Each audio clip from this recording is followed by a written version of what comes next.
The basic problem, with sexual abuse is one human being is treating another like an object, like they're eradicating the human in them and taking away choice and control and all the things that makes them them.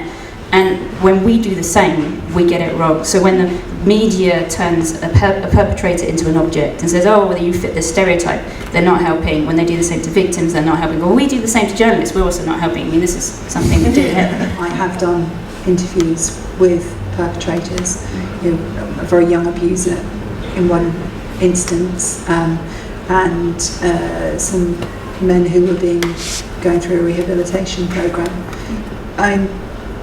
That was very, very tricky on numerous levels in terms of consent, potential repercussions. Needless to say, they weren't identifiable.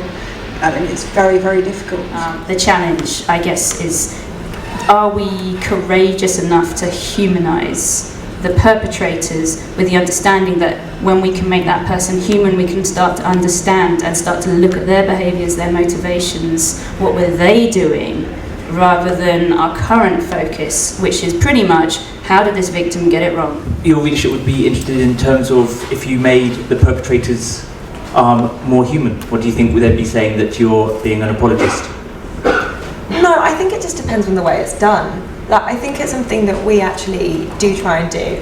So for an example, a real example would be the Ched Evans case. I don't know if everyone knows about this, but he was a footballer who was convicted of rape and recently has been allowed out. He's completed his jail sentence, so there was a big debate about whether he could play for his football team again. And I think this was an example of where people really got confused because people were sort of saying, oh, footballer Ched Evans, and it's like, well, actually, yeah, but he's a convicted rapist. You can call him a rapist. But because he's a footballer and he doesn't fit this model that you're talking about, people really struggled. I think you can try to understand a person without having any compassion for the choices they've made. I think we need to be able to have much more sophisticated conversations about people who perpetrate these crimes. That doesn't mean I'm asking anybody to give anybody any sympathy. We need to understand why it happens so that we can make it happen less. And I think that kind of just showed us that it is important to cover these things and to talk about these people as people who have careers and have jobs and have families. I think he's got a fiance, but have also committed rape.